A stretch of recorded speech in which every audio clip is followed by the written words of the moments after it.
French dinner. Oh, great. Wonderful. Mukesh Bhai will definitely approve. All right, let's see what D has done. The words were hill station, holidays, students, college, teachers, staff, mountain, lightning, thundering, and raining heavily. Let's see what they have done. All right. College student decided to go to the hill station for holidays along with their teachers.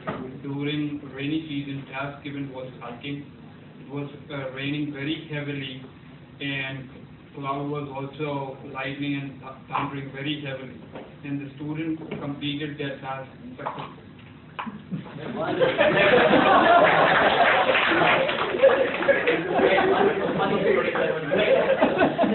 Great, wonderful. So you saw how we can create our own story. You can also implement when we are giving a presentation. When you start a presentation, you can start with your own story, right? So, it's a great thing. Let's go back to the presentation. All right, well, we were discussing startling start. All right, as I've already given an example of startling start, let's go to the next slide. All right, tell a story. We have already covered tell a story one. So let's go to the next slide. Okay, ask a question. It's very important to ask a question in the beginning of the presentation. It is very important. The reason, so that you can engage the audience, and audience will be, thinking that, oh my God, if somebody has asked a question to me, I have to get the answer. So, you can ask any question. The way I started my presentation, when I came over here, and Tanvi introduced me beautifully, she came and I came over here and I said, what I said, I'm going to repeat it once again. Good evening, everybody. My name is Raj, and today I'm going to talk to you about how to give an effective presentation. But before I start my presentation, I would like to ask a question to each and everybody sitting over here. So that was the question I asked. Why I asked? So that, you all should be, on your toes and, you should be ready that, any question should be, can be asked to you as well. All right. So ask a question, and question you can ask any question. It depends on the topic. All right. Depending on the topic, you can ask any question. All right. Let's see the next slide. Recite a quote. Now, recite a quote saying the way I used in my presentation. Beginning. Human mind is such a beautiful organ. Human mind is such a beautiful organ. It starts working the moment we were born, and stops working the moment somebody tells you to come out and give a presentation. That was a quote. Now, so you can use any quote depending on the situation, depending on the audience, and depending on the presentation, depending on the topic. All right. So here are some quotes which actually I collected from the internet. All right. Obama says, "Osama mile to usse tod do." Gandhi says, "हिंसा अच्छी बात नहीं है, उसे छोड़ दो." Einstein says, "समय रुकता नहीं तो उसे मोड़ दो." मनमोहन सिंह says, "गांव की उन्नति के लिए उन्हें रोड दो." Arnold says, "बाइसेप्स बनाने के लिए उन पे लोड दो." Bill Gates says, "विंडोज को अनलॉक करने के लिए उनको कोड दो." And what our ACP president says, "एक से क्या हो गया, दरवाजा तोड़ दो."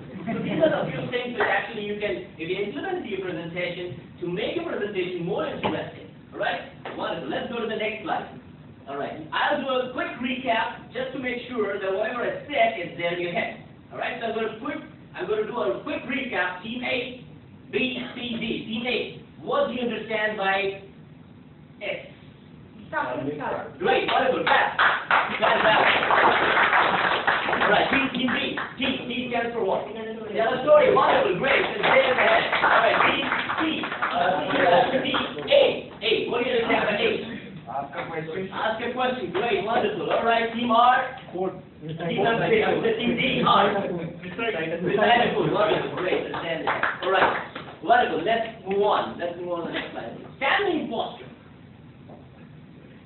While you're giving the presentation, standing posture is very important because the audience is actually looking at you. They're listening, but they are also looking at you. What your hands are doing, where your hands are going. It's very important to take a control of your hands. Now, I've seen a lot of great presenters, a lot of great speakers. They actually talk steady, but they actually don't know where their hands are going and what their hands are doing. So I'm going to demonstrate to you a few don'ts which you're not supposed to do while giving a presentation, right? Few don'ts you're not supposed to do, which will create a bad impact onto the audience. All right, I'm going to demonstrate in person. You can see before I demonstrate, you can see the poor posture, this way. You can see the poor posture over there, forward head, round, this way, big abdominal muscles. The good posture is just balance upright. Correct. All right, what are the don'ts which you're not supposed to do when you're giving a presentation? All right, so I'm going to start it once again, and I'll do few things with my hands, which I'm not supposed to do as a presenter. Which actually, your focus will be totally what I'm doing, and not what I'm saying. All right. So, good evening, everybody. My name is Raj, and today I'm going to talk to you about how to give an effective presentation. But before I start my presentation, I would like to tell you that this is fantastic, and this is this. So, what am I doing? Where my hands are going? All over my body. So the audience will not be able to connect to the presentation, to the topic. They will be rather looking what you're doing, what your hands are doing. All right? So make sure that you need to keep control over your hands. So what's the best way to stand? What's the best way to stand? The best way to stand is there. Stand this way, erect. Left hand, right hand on top of it.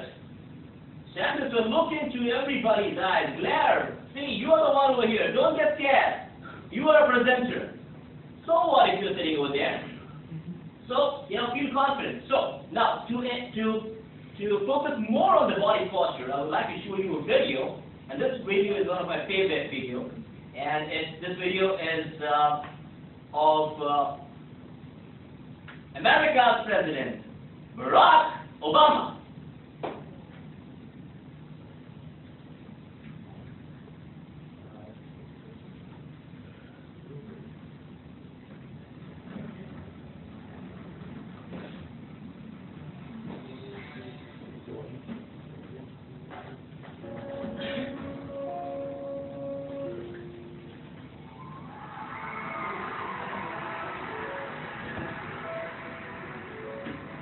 Barack Obama in 2004 was totally unknown.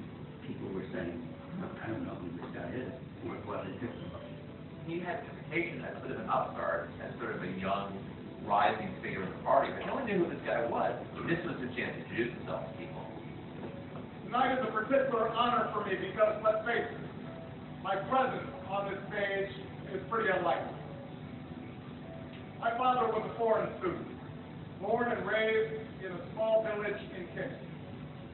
What makes it great publicity is if you can somehow fold your story into the larger American story. The next thing he says is that his mother's family, his grandfather fought in World War II. He used the GI Bill at Southern Kansas, so white people could say, he's just like us. My parents shared not only an improbable love, they shared an abiding faith in the possibilities of this nation. I stand here knowing that my story is part of the larger American story, that I owe a debt to all of those who came before me, and that in no other country on earth is my story even possible. Going into this speech, we've had 4 years of George Bush, and we felt as a country like we've grown further apart. 2004 was very much a divisive partisan race. Obama's speech is in some ways an antidote to that. Alongside our famous individualism, there's another ingredient in the American style. A belief that we're all connected as one people. If there's a child on the south side of Chicago who can't read, that matters to me even if it's not my child. If there's a senior citizen somewhere who can't pay for their prescription drugs and have to choose between medicine and the rest, that makes my life forward even if it's not my grandparents. It is that fundamental belief, I am my brother's keeper, I am my sister's keeper, that makes this country work. E pluribus unum, out of many, one. He gives a speech that restated his entire political message in 2008, which is this sort of post-partisan argument. Now, even as we speak, there are those who are preparing to divide. The spin masters, the negative ad peddlers, who embrace the politics of anything goes. Well, I say to them tonight, there is not a liberal America and a conservative America. There is the United States of America. Obama was born with two great gifts.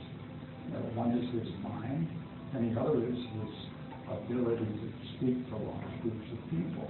There are three things that Obama does that really makes that speech effective. He wants concrete details. He likes story, and he loves antithesis, the use of repetition in structure to show contrast. There is not a liberal America or a conservative America. There is one America. There is not a black America, and a white America, and Latino America, and Asian America. There's the United States of America.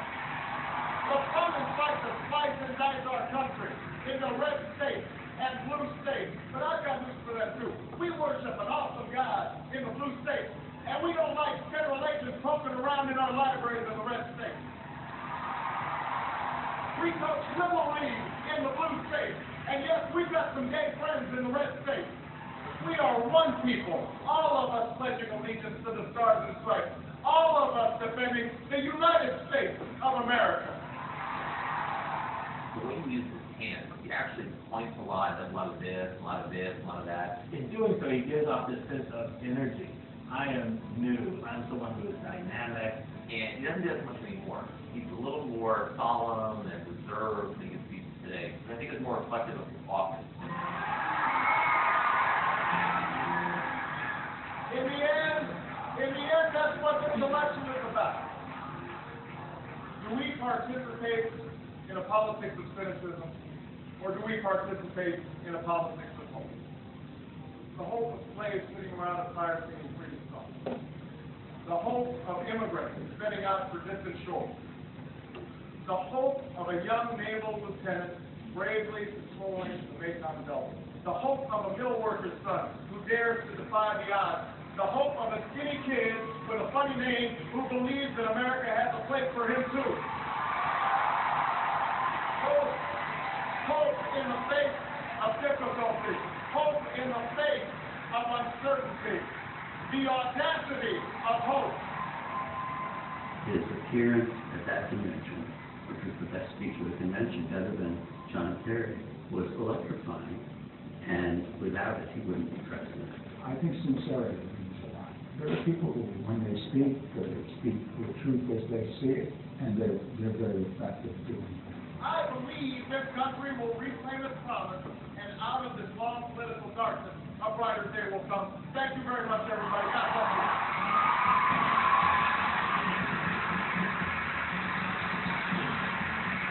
That was Barack Obama's first speech, and the way he uses hands to direct the message. It's very important when you're giving a message, when you're giving a speech, it's very important your hands should actually support your message. Right? So, let's move on to the next slide, and the next slide is eye contact. It is very important. When you're giving a presentation, you're standing over here on this big platform, big podium. If you not look into the eyes of the audience, they will feel that, as a presenter, you're ignoring them. And you're not at all interested in them. For example, if I only look at Ellen, and I'm not looking at me, she'll feel that, I'm only concentrating on Ellen, not me. Alright? So it's very important to look into each and everybody's eyes. Now it's very difficult. I'm sure it's very difficult. It's not possible to look into each and everybody's eyes with such a huge crowd. But what if 500 and 600 people are there? You can cheat the audience. How can you do it? You can form a Z. Z, how do you look like? This way, and this way. So what you can do is that you can mark your Z, one, and just drag your eyes this way. Then you can drag your eyes this way, and then you can drag your eyes this way. Now by doing that, what you're doing, you're just giving a false feeling to the audience that you are actually looking at them, but you're not at all looking at them. You have just marked the Z, and the audience will think that you're looking at them. So they'll feel that you're giving importance to them. Alright, so this is a technique that you can use, which I generally use when I actually give. And when I talk to people, 500 people, 600 people, I do it generally, so that everybody should feel that I'm giving importance to them. So eye contact is a very broader term, So for that, I would again like to show you a video, and this video card will show you what else can you do with your eyes. Right? The last video.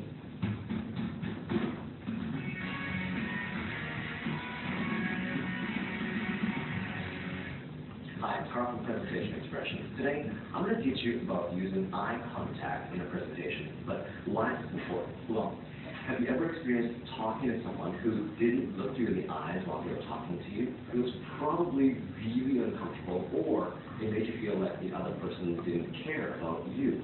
And that's precisely why you have to learn proper eye contact techniques. Eye contact with your audience will help your audience connect to you and you to them. It tells them you're focused on speaking to them. But the other important thing about eye contact is when you're listening to someone ask you a question during or after your presentation. So I'm going to talk about two things. Number one, eye contact when presenting, and number two, eye contact when listening to a question from the audience.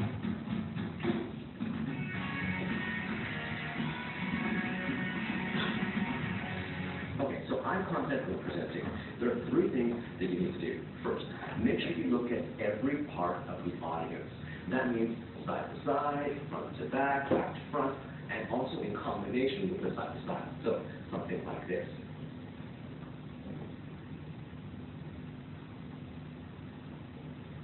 The key is to be natural and smooth, not jerky like this. Okay.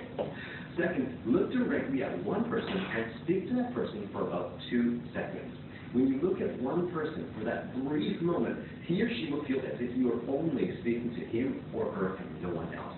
It's actually very powerful and will help strengthen your connection to the audience. So it would look something like this.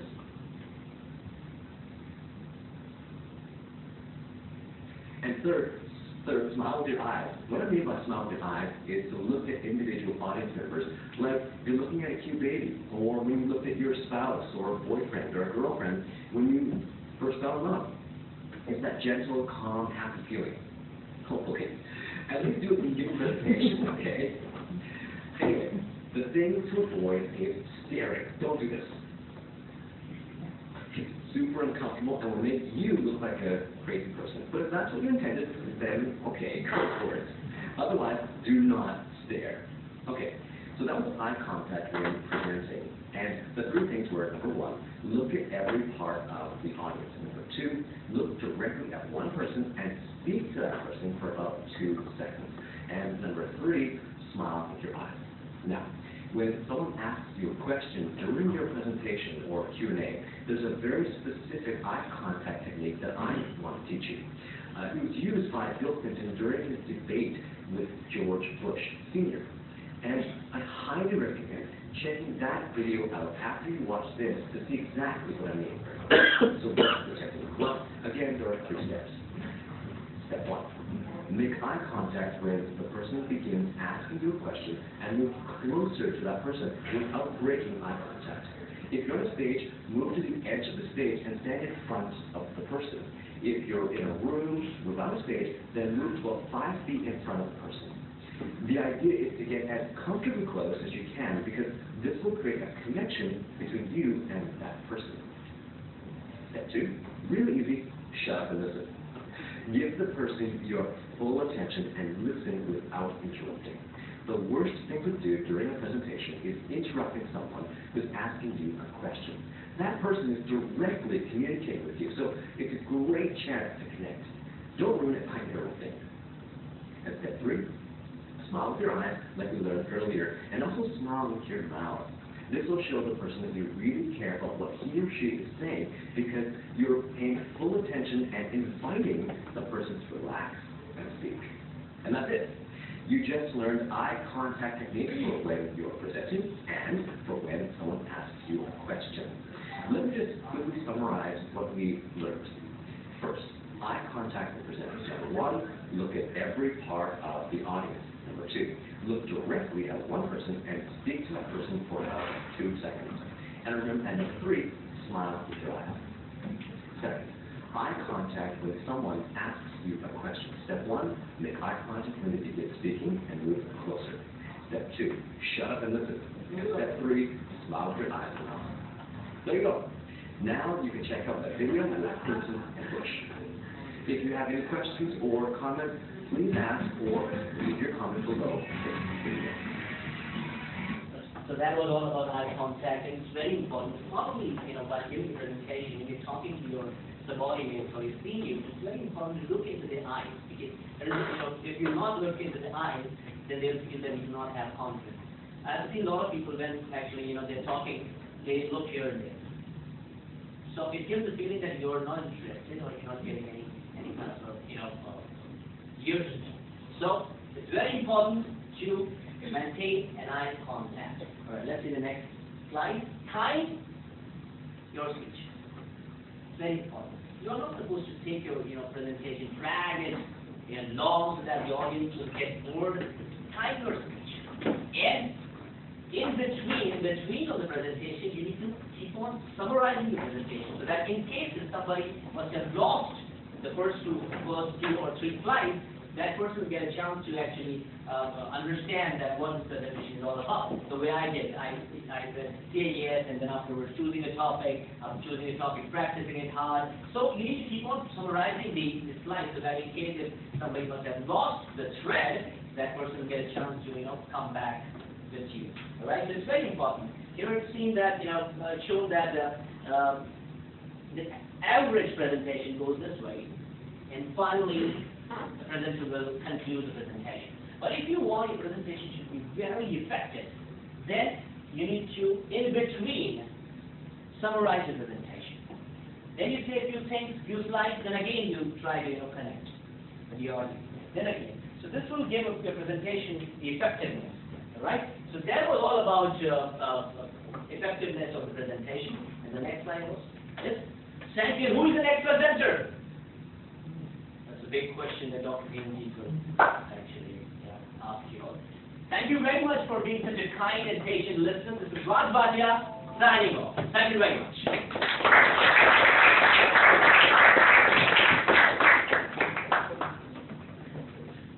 Thank you very much, Raj. That was very enlightening. In fact, I was taking down notes as usual, but a lot of things to learn. Not only that, I became more conscious now. When I speak now, I need to look at all those fundamentals. It reminded me something. Before that, any questions? Anybody would like to ask any questions?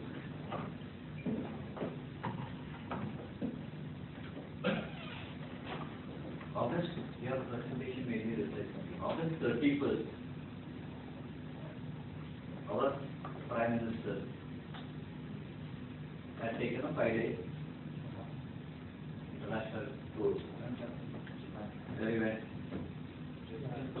Japan, right? August 31st and next Friday.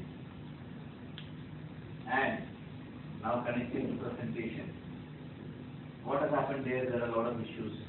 We have no politics. So, pardon me, I'm giving this all. I'm apolitical, so whatever I'm saying, keep it aside. Healthcare does not have any politics.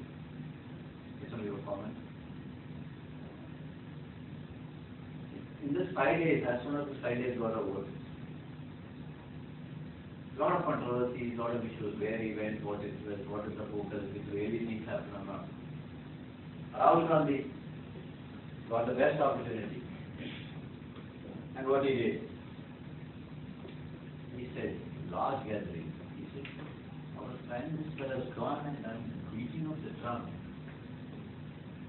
And what did he do?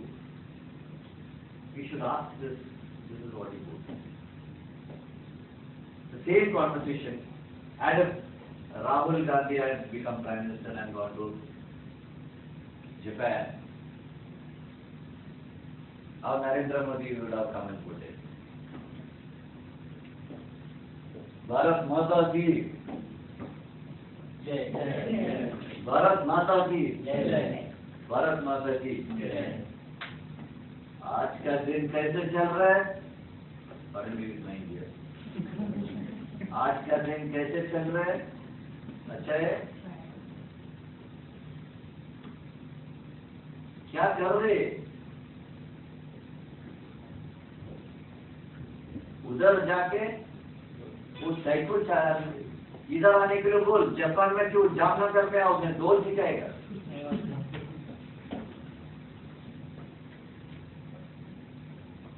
पानी का इतना बड़ा संकट है, बिजली के बारे में क्या कर रहे हैं? That is where presentation comes. Two occasions where he got large audience. Did any of us feel that he has criticized his defense? Unless somebody has really gone through the newspaper to see what Rahul has done. Big gathering. Nobody felt that he has criticized or he took that opportunity to. Just imagine the other person how he would have put it across. That is all what I think the learning comes in. The presentation makes a difference. The same thing, the dialogue, the talk, the action, the strength of what he's talking, the conviction, the belief. That is more important. I think this is an occasion for us to take this learning seriously. Presentation makes a lot of difference. Communication makes a lot of difference. You can tell it in many different ways.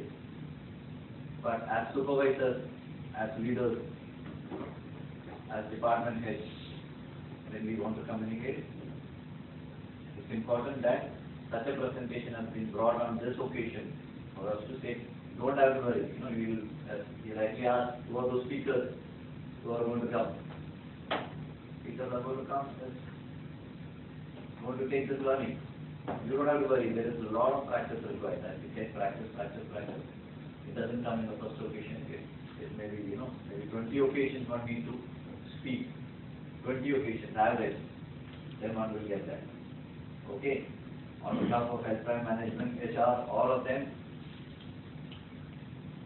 we are so much of, full of gratitude to you to take up this as a topic because it is going to lead us further. Thank you once again, sir.